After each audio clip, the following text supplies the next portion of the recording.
যখনই কেউ তদন্তে ভয় পায় তখনই বুঝতে হয় সে বেটা চোর। এ রাজ্যের মুখ্যমন্ত্রী, আমি বারবার বলেছি, তিনি হচ্ছেন চোরেদের মক্ষীরানী। আজকে যদি মমতার পেছনে আরএসএস না থাকতো, অন্য যে কোনো মুখ্যমন্ত্রী হলে এতক্ষণে ইডি তাকে ধরে তিহার জেলে পাঠিয়ে দিত। প্রত্যেক ক্ষেত্রেই রাজ্য সরকার বিভিন্ন যখন আন্দোলন হয়, আন্দোলনকারীদের বিরুদ্ধে ধারা লাগিয়ে দেন, সরকারি কাজে বাধা দেওয়া হয়েছে, তাদের গ্রেপ্তার করা হয়েছে। এক্ষেত্রে সরকারি কাজে বাধা দেওয়ার জন্য গ্রেপ্তার করা হবে না কেন? তিনি কেন বললেন না, যদি সামান্যতম সৎ হতে, আমার সামনে সমস্ত ডকুমেন্ট সিজ করুন, সিজার লিস্ট দিন, আমি আদালতে যাব যে আপনারা এটা বেআইনি ভাবে করেছেন। সেটা তো করতে পারলেন না। টাকা ইলেকট্রাল বন্ডে দিচ্ছে কেন? কর্পোরেট ট্রাস্টের টাকা আসছে কেন? এবং এত টাকা যে ঋণ করছেন তিনি কেন? আজকের খবর কাগজে আছে যে পশ্চিমবঙ্গ গত ৩ মাসে ১ লক্ষ কত হাজার কোটি টাকা বাজার থেকে ঋণ করেছে। আমাদের এখানে ঋণে বোঝা চাপাচ্ছেন কেন? স্যার একেবারেই আজকে সকাল থেকে যে খবরটা চর্চার শিরোনামে আমরা এর আগে দেখেছিলাম সেই লাল ডায়েরি, এবং বর্তমানে যে চিত্র দেখতে পাচ্ছি সবুজ ফাইল, এবং সেই ফাইলে কি তথ্য আছে সেটাও এখনো অজানা। কিন্তু এই যে ইডির তল্লাশি, এই তল্লাশিতে বাধা দেওয়ার জন্য একেবারে কলকাতা হাইকোর্টের দ্বারস্থ হয়েছে ইডি মুখ্যমন্ত্রীর বিরুদ্ধে, কি বলবো? আমি তো অবাক হয়ে যাচ্ছি, কলকাতা হাইকোর্টে দ্বারস্থ হবেন কেন? ইডির তো দায় ছিল তাৎক্ষণিকভাবে ওখানে গ্রেপ্তার করা। যদি ওটা মমতা বন্দ্যোপাধ্যায় না হয়ে বিকাশ রঞ্জন ভট্টাচার্য হতো, ইডিকে ছেড়ে দিতেন নাকি? যে তদন্তের কাজে বাধা দিচ্ছে। প্রত্যেক ক্ষেত্রেই রাজ্য সরকার বিভিন্ন যখন আন্দোলন হয়, আন্দোলনকারীদের বিরুদ্ধে ধারা লাগিয়ে দেন, সরকারি কাজে বাধা দেওয়া হয়েছে, তাদের গ্রেপ্তার করা হয়েছে। এক্ষেত্রে সরকারি কাজে বাধা দেওয়ার জন্য গ্রেপ্তার করা হবে না কেন? শুধু সরকারি কাজে বাধা দেওয়া নয়, নথি লোপাটের চেষ্টা করেছে, মারাত্মক অপরাধ। দুর্নীতি তিনি করেছেন, দুর্নীতি সংক্রান্ত তদন্ত হচ্ছিল না, হাইকোর্টে মুভ করার পরে তদন্ত শুরু হয়েছে, এখন সেখানে তিনি নথি লোপাটের চেষ্টা করেছেন। এটা একটা ফৌজদারি অপরাধ। কিন্তু আমি দেখলাম যে রাজ্যের পুলিশ কিংবা কেন্দ্রের পুলিশ কেউ তারা আইনসম্মতভাবে এফআইআর দায়ের করে মুখ্যমন্ত্রীকে গ্রেপ্তার করলেন না, যেটা উচিত ছিল করা স্পটে। সমস্ত ল্যাপটপ, সমস্ত আইফোন বা ফোনে যে সমস্ত স্ট্র্যাটেজি আছে ইলেকশনের, ইনক্লুডিং এসআইআর, আমাদের কাজ চলছে মানুষকে সাহায্য করবার জন্য। সেগুলো সব ওরা ফরেন্সিক টিম নিয়ে এসে সকাল থেকে ট্রান্সফার করেছে। আমি মনে করি এটা ক্রাইম। একটা পার্টি অফিসের, এটা প্রাইভেট অর্গানাইজেশন নয়। আপনারা সবাই জানেন আইপ্যাক আমাদের অল ইন্ডিয়া তৃণমূল কংগ্রেসের, এটা আমাদের অথরাইজড টিম, এবং সেই অথরাইজড টিমের কাছ থেকে সব কাগজ ছিনিয়ে নেওয়া, সব লুট করা, এবং কাগজ টেবিলগুলো পুরো ফাঁকা পড়ে রয়েছে। তার মানে সব কাগজপত্র এবার বলুন আবার নতুন করে তৈরি করতে গেলে ইলেকশন তো পেরিয়ে যাবে। এটা কি ওদের ঠিক? ভোটার তালিকা নিয়ে ছিনিমিনি খেলা হচ্ছে, সেটা ভিন্ন কথা। ছিনিমিনি খেলার উনি তো তার উদ্গাতা, অনুপ্রবেশের তত্ত্ব, সেটা বাদ দিন। কিন্তু আইপ্যাক কবে থেকে তৃণমূলের দলের নেতা হলো আমি জানতাম না। আমি বরং আমার যে অভিযোগ ছিল প্রমাণ হয়ে গেল যে তৃণমূল কোনো রাজনৈতিক দল না, একটা ক্লাব। ওই ক্লাবটা চালাচ্ছেন আইপ্যাক। কিন্তু আইপ্যাক বা তৃণমূল যদি দুর্নীতির সঙ্গে যুক্ত থাকেন, তো দুর্নীতির তদন্ত করা যাবে না। উনি তো সততার সঙ্গে বলতে পারছেন না, যা আছে তোমরা নিয়ে তদন্ত করো, আমার সঙ্গে কোনো দুর্নীতির সম্পর্ক নেই। এই সততার কথাটা আসছে না কেন? তৃণমূল কর্মীরা কেন জিজ্ঞাসা করছে না তার নেত্রীকে যে আপনার এত ভয় কি যদি তদন্ত হয়? তদন্ত করুন। আপনি তো তদন্ত করলেও আপনার ভয় কি? আপনি তো দুর্নীতির টাকা, তো ইলেকট্রাল বন্ডের টাকা আছে, কর্পোরেট ট্রাস্টের টাকা আছে, আপনাকে তো মালিকরা টাকা দিয়ে যাচ্ছে। তারপরেও দুর্নীতি করছেন কেন? সেই তদন্ত হলে ভয় কোথায়? যখনই কেউ তদন্তে ভয় পায় তখনই বুঝতে হয় সে বেটা চোর। এ রাজ্যের মুখ্যমন্ত্রী, আমি বারবার বলেছি, তিনি হচ্ছেন চোরেদের মক্ষীরানী। ওরা তৃণমূল দলটা তো দল নয় রে বাবা, ওটা তো পারিবারিক সম্পত্তি।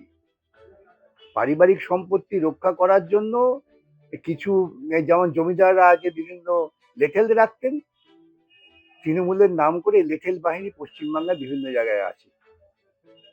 এই লেঠেল বাহিনী দেখি না, কয়েকদিন আগে দেখলাম বীরভূমে এক লেঠেল বাহিনীর নেতা বলেছে আমি পুজো দিলাম 230, কেউ বলছে 250। এখন এই দুর্নীতির টাকাটা কিভাবে খরচা করা হবে তার পরিকল্পনা হচ্ছে। গুন্ডা বাহিনীকে তৈরি করো, এবং সেই গুন্ডা বাহিনীর নেত্রী হচ্ছেন এই রাজ্যের ঘটনাচক্র, তিনি মুখ্যমন্ত্রী। নিয়ে এসে সকাল থেকে ট্রান্সফার করেছে। আমি মনে করি এটা ক্রাইম। একটা পার্টি অফিসের, এটা প্রাইভেট অর্গানাইজেশন নয়। আপনারা সবাই জানেন আইপ্যাক আমাদের অল ইন্ডিয়া তৃণমূল কংগ্রেসের, এটা আমাদের অথরাইজড। তো তাহলে আইপ্যাক ছিল, কালকে নবান্ন গেলে বলবে নবান্ন পার্টি অফিস, সবই তো পার্টি অফিস। যারা যারা দুর্নীতির সঙ্গে যুক্ত, সেই দুর্নীতির সঙ্গে যুক্ত যে সমস্ত সংস্থা সবাই হচ্ছে ওর পার্টি অফিস। আর কোন আইনে আছে যে পার্টি অফিস হলে পরে সেখানে তদন্তকারী সংস্থা যেতে পারবে না? এটা এমন নয় যে আন্দোলন হচ্ছিল, আন্দোলনকারী লুকিয়ে আছে বলে পার্টি অফিসে গেছেন, তাহলে আমি বুঝতে পারতাম। তিনি কেন বললেন না, যদি সামান্যতম সৎ হতে, আমার সামনে সমস্ত ডকুমেন্ট সিজ করুন, সিজার লিস্ট দিন, আমি আদালতে যাব যে আপনারা এটা বেআইনি ভাবে করেছেন, সেটা তো করতে পারলেন না। উনি তথ্য লোপাট করেছেন, তাকে উচিত ছিল তাৎক্ষণিক ওখানে গ্রেফতার করা। রাজ্য পুলিশেরও দায়িত্ব ছিল। রাজ্য পুলিশের সামনে যদি একজন মন্ত্রী কাউকে খুন করেন, ধর্ষণ করেন, বলবেন যিনি মন্ত্রী তাকে রক্ষা দেবো? এটা কি পুলিশের কাজ নাকি? মনোজ ভার্মাকে দায়িত্ব নিতে হবে। আমি তো বলবো এই কেন্দ্রীয় সংস্থা মনোজ ভার্মার পেনশন বন্ধ করে দেবে, যে তিনি আইন ভেঙে কাজ করেছেন। প্রত্যেকটা আইনি সংস্থা যদি কঠোরভাবে আইন মেনে কাজ করে না, এই সমস্ত দুর্নীতিবাজরা পালিয়ে যাবে। কিন্তু স্যার এই যে আমরা প্রান্তিক জেইনের বাড়ি বলুন কিংবা আইপ্যাকের অফিস, আমরা দেখলাম মুখ্যমন্ত্রী ঢুকলেন এবং ফাইল নিয়ে একবারে নথি নিয়ে বেরোলেন, তাই তো এমন বললাম, কি আছে সেই নথিতে? উনি ভয় পাচ্ছেন তো। নথি লোপাট করার জন্যেই তার বিরুদ্ধে সঙ্গে সঙ্গে তাৎক্ষণিক আইনি ব্যবস্থা হার্ড নিয়েছে। ডিস্কও নিয়ে আসা হয়েছিল, হার্ড ডিস্ক। তার বিরুদ্ধে আইনি ব্যবস্থা, তাকে গ্রেপ্তার করা উচিত ছিল। আর তা না হলে, যেহেতু গ্রেপ্তার করেনি, তাহলে বুঝতেই হবে যে হয়তো ওই তদন্তটা খেলা খেলা তদন্ত। এখন তদন্তকারী বলে আমাদের কাছে কোনো নথি পাইনি, আমরা কিছুই পেলাম না। কিন্তু এই যে নথি নিয়ে তাদের চোখের সামনে পালিয়ে গেলেন, তাকে ছেড়ে দিলেন, যা যা রে পাখি উড়ে যা। এইসবই তো প্রশ্ন মনে আসে, সাধারণ মানুষের মধ্যে প্রশ্ন আসে। আমি তো বলছি, আজকে যদি মমতার পেছনে আরএসএস না থাকতো, অন্য যে কোনো মুখ্যমন্ত্রী হলে এতক্ষণে ইডি তাকে ধরে তিহার জেলে পাঠিয়ে দিত। স্যার একজন মুখ্যমন্ত্রী হয়ে তার এই ভূমিকা। কিন্তু আপনারা মুখ্যমন্ত্রীও খুব গৌরবজনক ভূমিকা দেন। আমি প্রথম দিন থেকে বলে আসছি, দুর্নীতিবাজ গুন্ডা। আমার এই শব্দ চয়নের মধ্যে কোনো রকম দ্বিধা নেই। একজন দুর্নীতিবাজ গুন্ডা নেত্রী ঘটনাচক্রে মুখ্যমন্ত্রী হয়েছে। কিন্তু স্যার এই যে আজকে ইডি যে তল্লাশি, আমরা দেখতে পেয়েছিলাম সেই কয়লা পাচার মামলা ২-২.৫ বছর আগে, আজকে ইডির এই তৎপরতা, এই কয়লা পাচার মামলায় তো সরাসরি ভাবে অভিষেক ব্যানার্জির নাম রয়েছে। কোথাও গিয়ে কি অভিষেক ব্যানার্জিকে বাঁচাতেই এই নথিগুলো ওই হয়েছে তাই, পরিবারটা ধরা পড়ে যাচ্ছে। গোটা পরিবারটা দুর্নীতির সঙ্গে যুক্ত। টালির চালের আড়ালে, হাওয়াই চটির আড়ালে যে কত কোটি টাকা তারা বেআইনি ভাবে জোগাড় করেছেন, সেটা ধরা পড়ে যাবে, ধরা পড়ে যেতে পারে। তাই এত উল্লাস, তাই এত উৎকণ্ঠা। নিজেকে তাই বাঁচাতেই নথিটা। নিজেকে শুধু না, নিজের পরিবারকে। আমি বারবার যাই বলি, এই সমস্ত দুর্নীতির মক্ষী রানী তিনি। তাকে ধরে 4 দিন পান্তা ভাত খাইয়ে রেখে দিলে পরে সব সত্য বেরিয়ে যাবে। কিন্তু তৃণমূল একটা রেজিস্টার্ড রাজনৈতিক দল, তারা ইনকাম ট্যাক্স। হ্যাঁ, অনেক অনেক বড় বড় চোরও তো রেজিস্টার সংগঠন করে, তাতে কি হয়েছে? রেজিস্টার্ড হলে পরে কি সে দুর্নীতি মুক্ত হয়ে গেল? ওদের টাকা পয়সার হিসেবটা কোথায় রেজিস্টার্ড রাজনৈতিক দল? অডিট করে তারা। তারা অডিট করতে পারে, তার টাকা অডিট করে। তার এত টাকা ইলেকট্রাল বন্ড দিচ্ছে কেন? কর্পোরেট ট্রাস্টের টাকা আসছে কেন? এবং এত টাকা যে ঋণ করছেন তিনি কেন? আজকের খবর কাগজে আছে যে পশ্চিমবঙ্গ গত 3 মাসে 1 লক্ষ কত হাজার কোটি টাকা বাজার থেকে ঋণ করেছে। আমাদের এখানে ঋণে বোঝা চাপাচ্ছেন কেন? চোর, দুর্নীতিগ্রস্ত।